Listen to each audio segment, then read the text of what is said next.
Omni, the real E.T. Seti, search for extraterrestrial intelligence.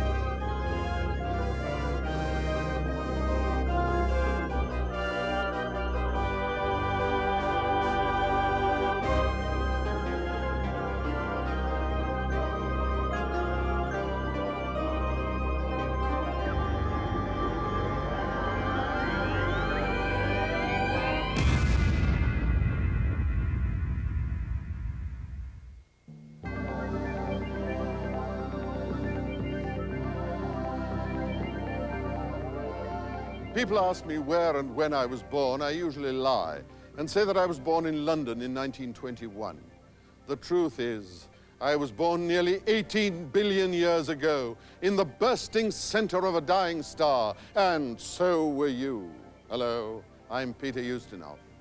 Most scientists today agree that the elements which make up our bodies, our world, our universe, were first scattered through the cosmos billions of years ago, following the explosion, the so-called Big Bang, of a massive cloud of star matter.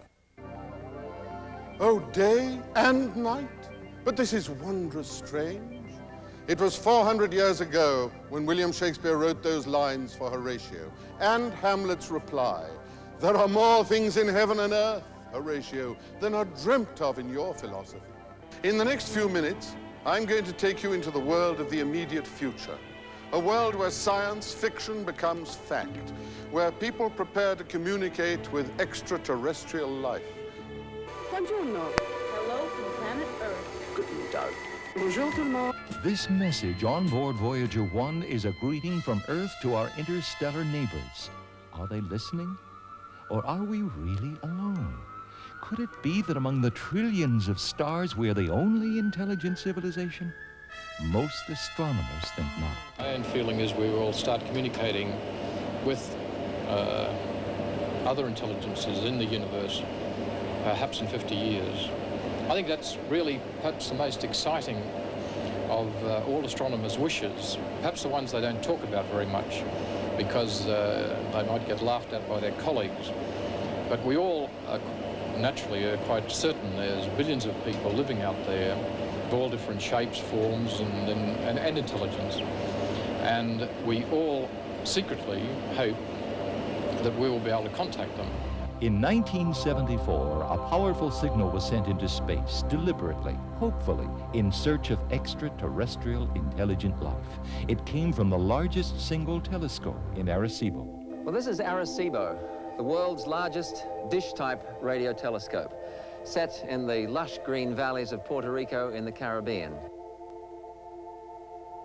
Well, for some years now, the telescope, which is operated by Cornell University under a contract to the American National Science Foundation, has been studying natural radio emissions from various parts of the solar system, as well as from more distant points in the galaxy and far beyond, from the remotest corners of the known universe. The signals they're receiving at the moment are part of a monitoring program called Seti, the Search for Extraterrestrial Intelligence.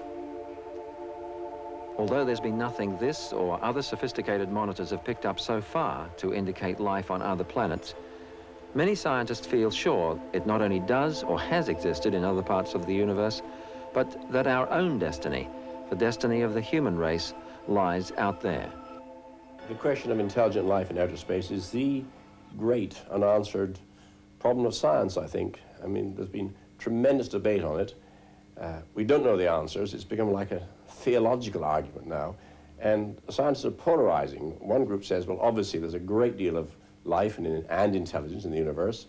Another minority group, but I think it's probably growing, saying that, no, we may be the only intelligence in the whole cosmos. But either idea, of course, is fantastic. Scientists use this rather formidable-looking formula, which includes such things as the rate stars form in our galaxy, the number of stars having planets, and the fraction of planets on which life could start, to estimate the number of probable technological civilizations in the galaxy. Current thinking puts it around 1 for every million stars in the galaxy. But as there are some 200 billion stars in the Milky Way alone, that means a possible 200,000 other civilizations. At this moment, the vast reaches of intergalactic space could well be filled with communication signals, signals originating in the far corners of the universe, signals that we still cannot hear. But when we do, will we be able to penetrate the language codes now beyond our comprehension? And what about the UFO sightings reported since the 40s? By now, a startling number of people claim to have seen flying saucers. Hundreds more were terrified when abducted by little aliens. They all described the same gray-skinned, 3-foot-high creatures with huge black eyes. And while aboard, many recall medical examinations. In 1952, this Air Force pilot chased an unidentified object too high, crashed, and was killed. But the Air Force has investigated extensively the Project Blue Book and declared no evidence. Recently, another horrifying close encounter. This young man, Travis Walton, driving home with 6 fellow lumberjacks in Arizona, saw a glowing paneled object. When he investigated, his hysterical companion saw him zapped and lifted by a flash of light to disappear with a UFO. Missing 5 days. When found, he remembered a painful exam and drew the same chalky, enormous-eyed little being. Is this mere coincidence, conspiracy, or communications from out there?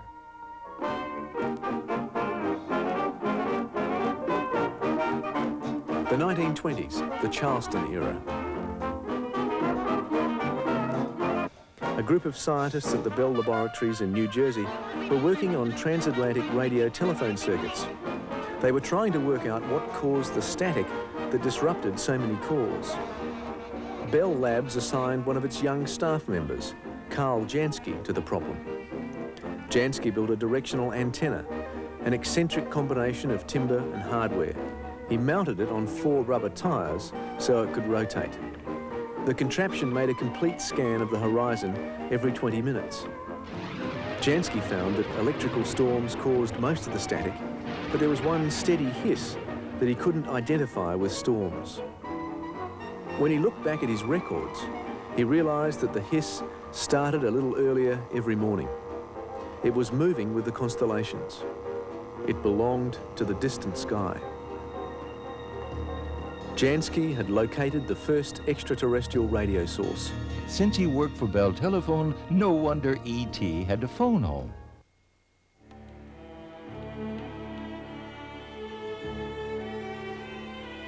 The first telescopes from the 17th century were optical, of course. Today, they can see infinitely farther.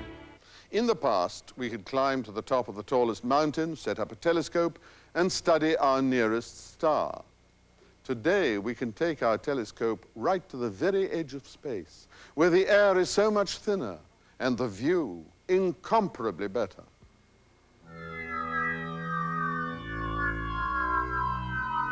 If I told you that you're looking at a telescope, would you believe me? Well, please believe me. It has been called a telescope with wings, a complete astronomical observatory operated by NASA, which flies among the eaves of the Earth's atmosphere to bring us information we've never been able to acquire before. The heart of the observatory is this 36-inch reflecting telescope that's held steady as a rock in flight by computers and by bearings that float it on a stream of compressed air. Okay, now general procedures once again, for those who've flown many times, remind you again, be sure you take your oxygen mask with you. The first thing to do when you get on the airplane is to connect it and check it out. Today's flight is taking off to study our nearest star, the sun. This trip will focus on the chromosphere, a thin layer above the visible surface of the sun that we know little about.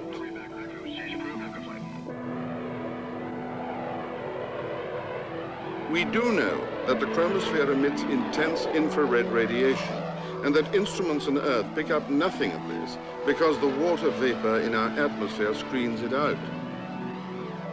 But when this unique flying telescope soars 8 miles high, above 99% of the water vapor, a whole new world opens up.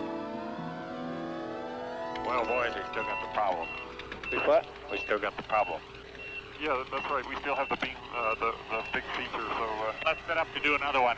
All right. And just start again. Not yet. Not yet. Okay, are we ready, Mike? Okay, now that should put you, 3 radii to the right, 1 radius up. Right. That's right. That's right. In both axes. That's okay, right. Are we ready to try that? I'm ready. Okay, go ahead. Dr. Eric Becklin, infrared astronomer. We could find something totally unexpected in which will just change people's theory on the upper atmosphere of the sun. This is a wavelength region at a resolution that no one has looked before, and it could just change how we view the sun.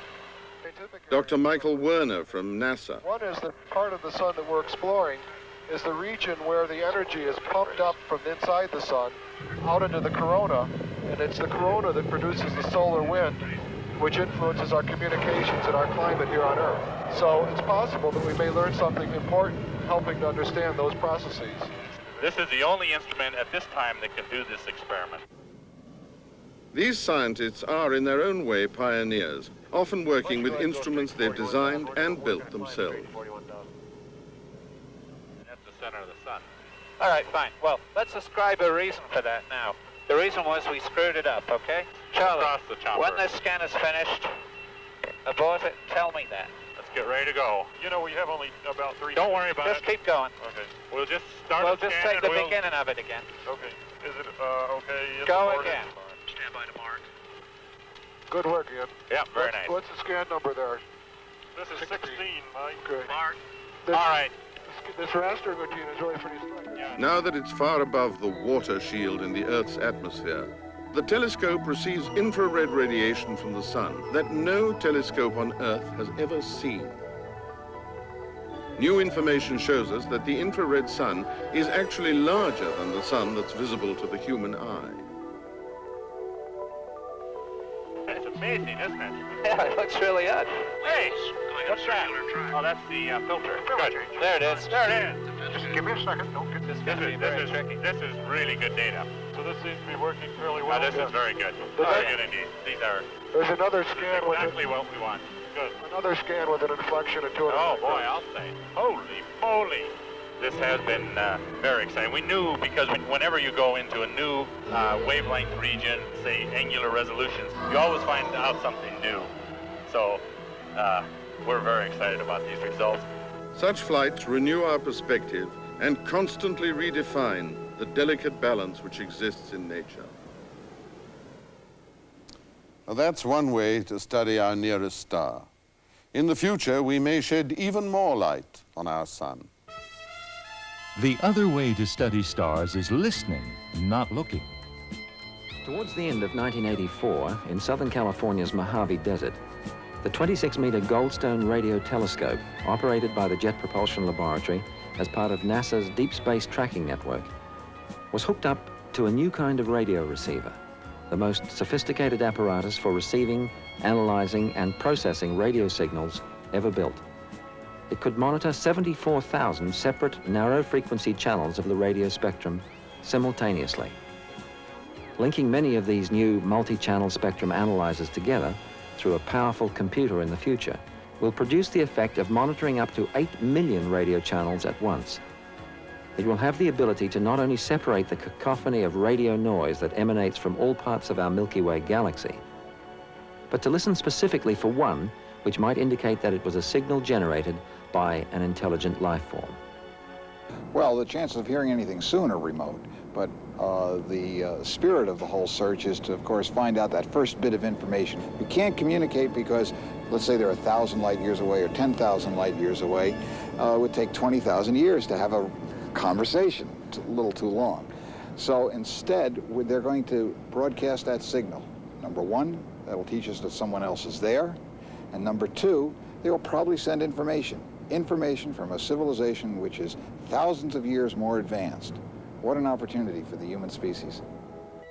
I think it is that drive to know what's on the other side of a hill that is going to take us not only into the near reaches of space, but to the far reaches of the solar system and even across the interstellar deep to nearby stars, to distant stars, and even across the whole span of the galaxy.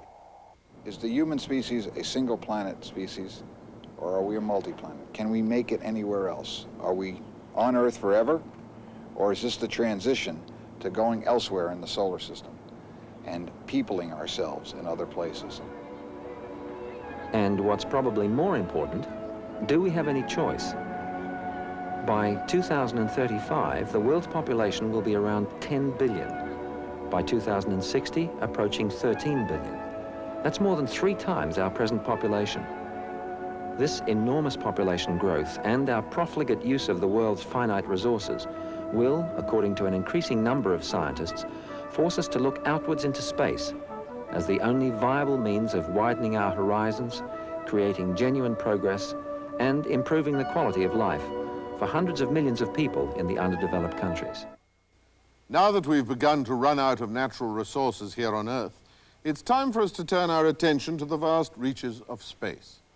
In the old days, prospectors rode out to their claims on mules, but in the near future, they'll be riding to the planets on space shuttles like this one. Tonight, I am directing NASA to develop a permanently manned space station and to do it within a decade.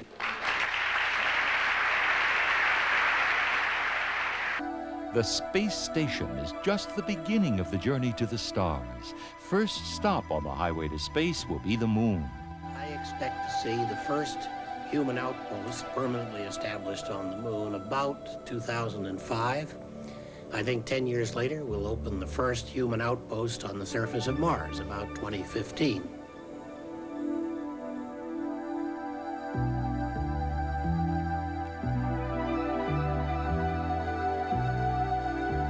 The trip to the moon will begin with the aerospace plane, a ride from Earth up to the spaceport. From the spaceport, a ride in the space tug to the moon.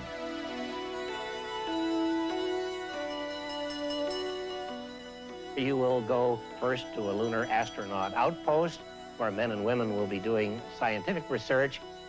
About a decade or so later, it will be a large, thriving industrial enterprise, highly roboticized. Ever since we saw our astronauts frolicking on the moon, space enthusiasts have pushed for a permanently manned lunar base. We never should have left the moon. We should have been there developing the things that we are only now starting to talk about developing, like mass drivers for moving materials off the moon into space and so on. The concept of mining the moon is now regarded as quite feasible. The lunar materials would be launched from the surface of the moon towards the space colony solar satellite complex by a device called a mass driver, an electromagnetic accelerator working like a catapult against the moon's weak gravity to shoot pellets of material out into space. By the time it reached the end of its long trajectory, gravitational forces would have taken up almost 99% of the momentum of the tennis ball-sized projectiles of lunar material, so they could be easily caught by a huge net-like collector. Large-scale space processing plants would be used in conjunction with the mass driver system to build the space colonies. These enormous structures, gaining all of their energy from the sun, would be totally self-contained, producing their own air, water, and food in huge agricultural areas which would also contain farm animals. The virtually Earth-like environment of a larger settlement would be home to between 10 and 50,000 people.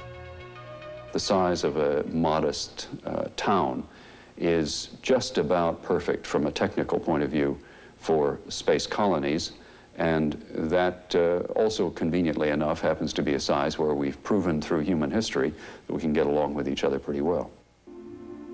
Even though the space station may be only 500 kilometers above the Earth's surface compared to 300,000 kilometers from the moon, bringing liquid oxygen from the moon would still be cheaper than from Earth because of the enormous gravity factor which cargo from Earth has to overcome to get into space. Not much more than 1% of the shuttle's takeoff weight reaches orbit as effective payload, whereas with cargo from the moon, some 50% of the actual takeoff mass can be payload. Beyond the moon, Mars.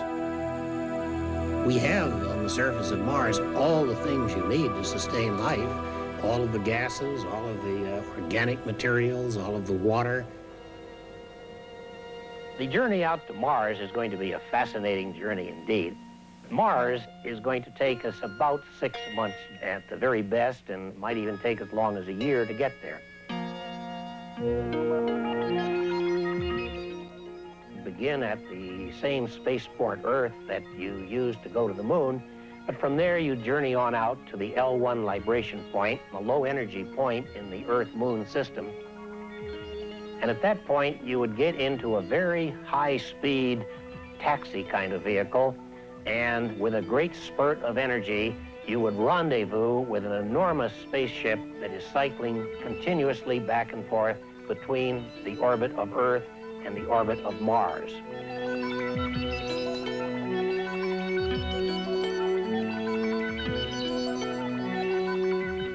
The next 6 months, you would be living aboard an artificial gravity, a closed ecology, life support system vessel that would be very much like an oceanographic vessel on Earth.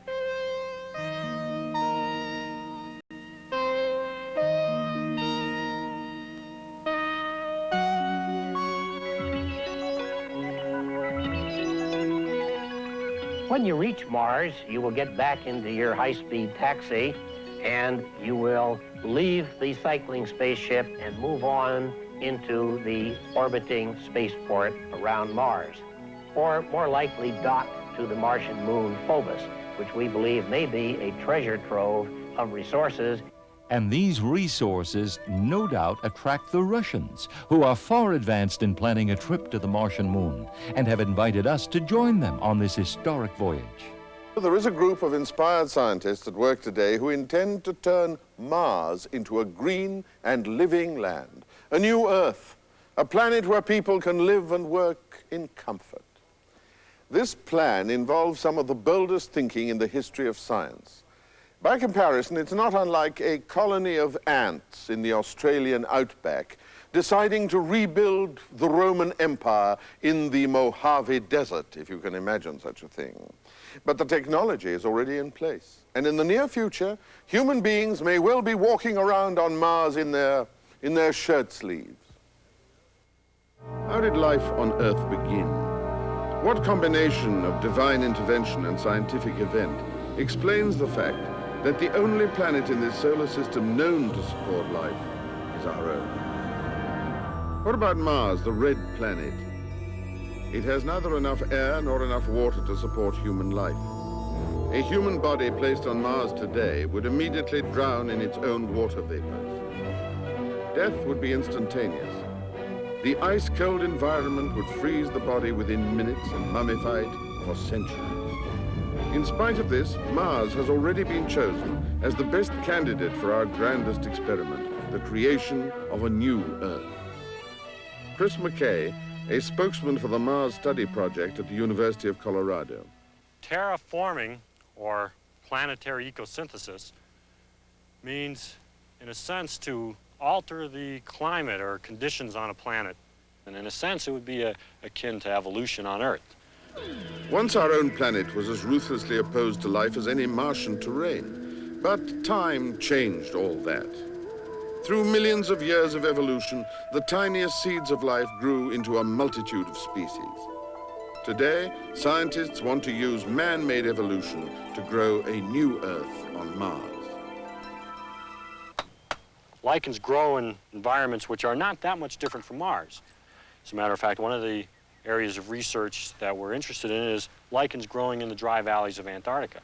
This region of Antarctica is not unlike a cold Martian desert. When first discovered, the dry valleys showed no sign of life. One way to go about the research, in particular studying the organisms which would be required, is to simulate Mars in conditions in a jar, Mars jars. First, Petri dishes with test microbes are put into the so-called Mars jar. Then all of the Earth's air is removed. McKay is looking for the organisms that can begin the terraforming process on Mars. These tiny white colonies of bacteria, nurtured for weeks in McKay's Mars jars, might do equally well on Mars itself. Russian research supports McKay's findings. Scientists there have, in a simulated Martian environment, kept ants and several other species of insects alive for weeks, and grains such as oat and rye for months, although they became sterile. But there is yet another critical problem: water. Volcanic eruptions were probably the original source of water on Mars. With each eruption of lava, water vapor is spewed into the atmosphere.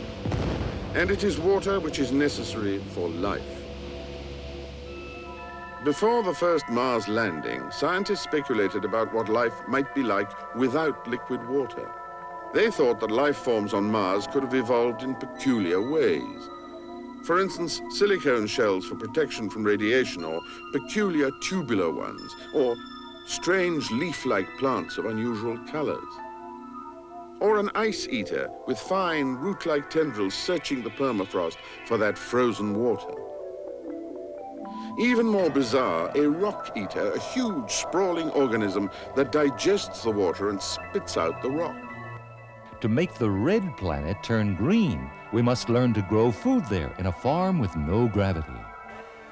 Comprehensive experiments have been carried out to test the ability of food plants to grow in artificial gravity and artificial light, both for space settlements and for the long interplanetary journeys required to reach Mars. At the Epcot Center in Florida and the Kennedy Space Flight Center at Cape Canaveral, researchers at NASA's Biological Science Division have developed a system of confusing plants about gravity so that they grow horizontally instead of vertically. The product that Mars really has is scientific knowledge, what we'll learn about planets in general, about Earth, about the origins of life and the role that the solar system played in the origins of life. That's really the product, is scientific knowledge. And that knowledge is what will make possible the eventual expansion of the human race into the remotest corners of the galaxy. When we want to trek out to visit the stars, what kind of ship will explore this vast black ocean? This may all sound like science fiction, but there is science without fiction to back it up.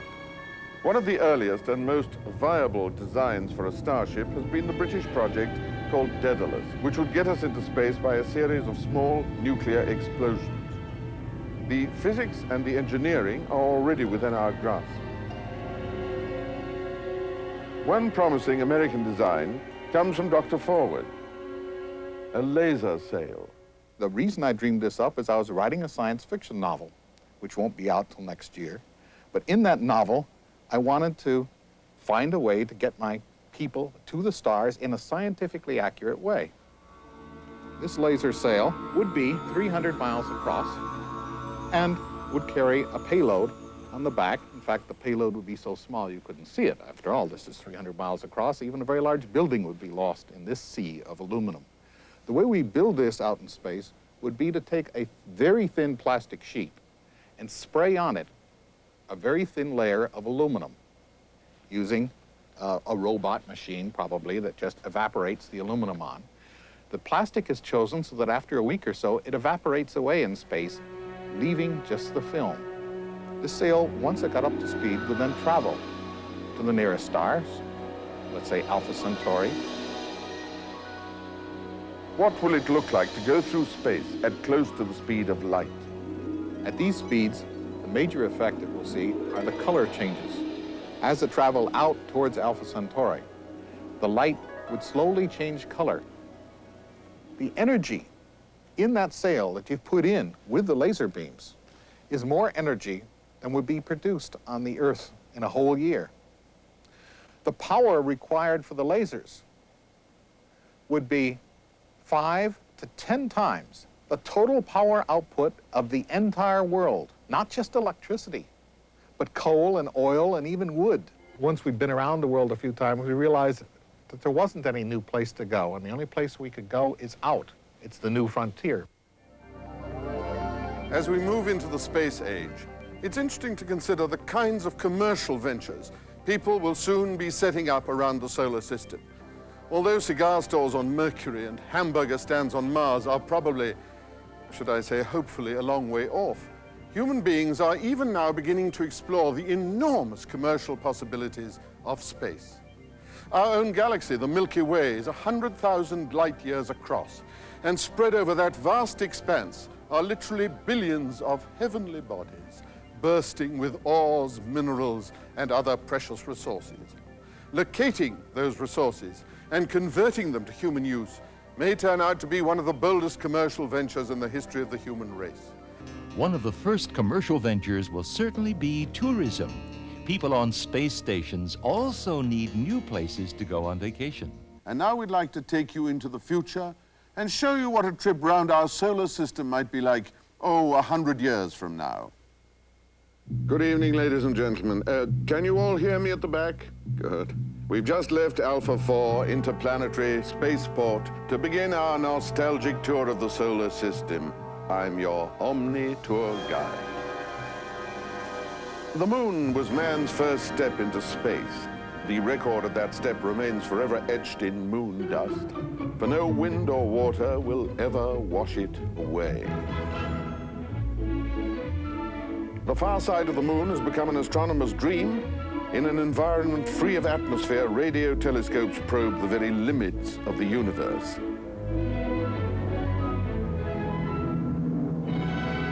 On to Venus, the morning star.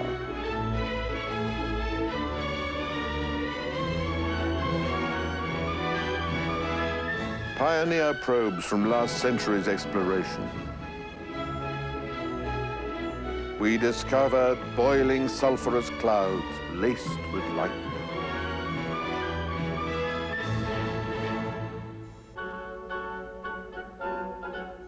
Our probes landed on a surface hot enough to melt lead.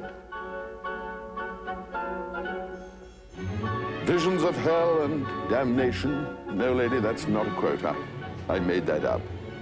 Plans are now underway to convert the atmosphere and build an Earth colony on Venus.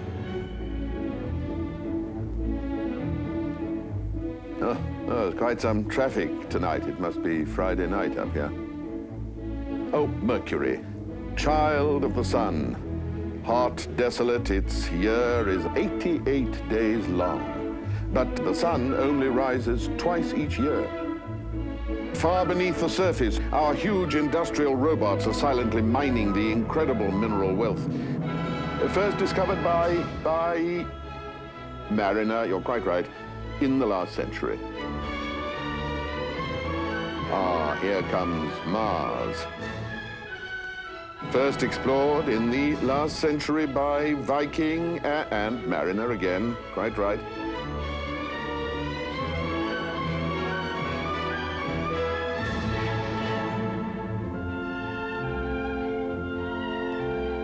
Olympus Mons, 3 times the height of Mount Everest. A canyon as long as North America is wide. A favorite tourist spot, the fabulous domed city of Bradburyville. As we leave Mars, we can see that same enigmatic face staring at us.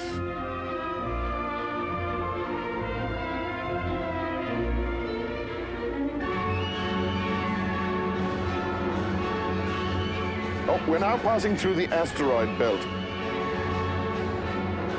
No, please don't worry. Our shields are up.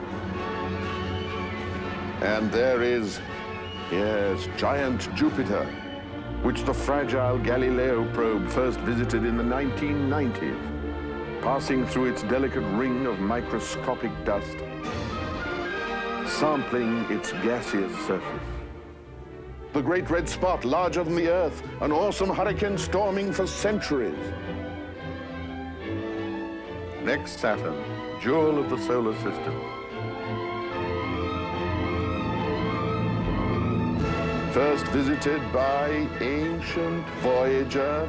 Right.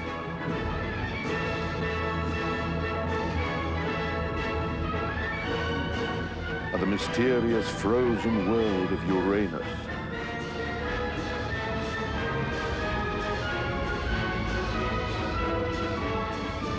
Neptune. Now we are nearly 3 billion miles from Earth, hurtling past the last of the giant planets with its frigid seas of liquid hydrogen. Pluto, From here, the sun appears a flat, dim disk in the frozen sky. As we turn back to Earth, we leave behind limitless worlds of resources, adventure, and endless possibilities. Kindly remember the guide as you leave. Thank you. The whole story of human civilization has been one of exploration and discovery, and that's what's made us what we are. And if we stayed in one place, we'd have probably become extinct. We have to go out into the universe to open other possibilities, to get round the barriers to growth which exist on this Earth. The second is the overall safety of the human race. I think it's very important that we be outside this nuclear-filled pressure cooker that we're in, and we get people out and living far away and dispersed from the Earth so that no single catastrophe could wipe out the human race. There are many reasons why we should spread ourselves, at least over the solar system, occupy the whole of solar space, and develop new cultures, new societies, enrich the human species. Leaving this planet to explore the universe is as important in the evolution of mankind as our progress from sea to land was millions of years ago.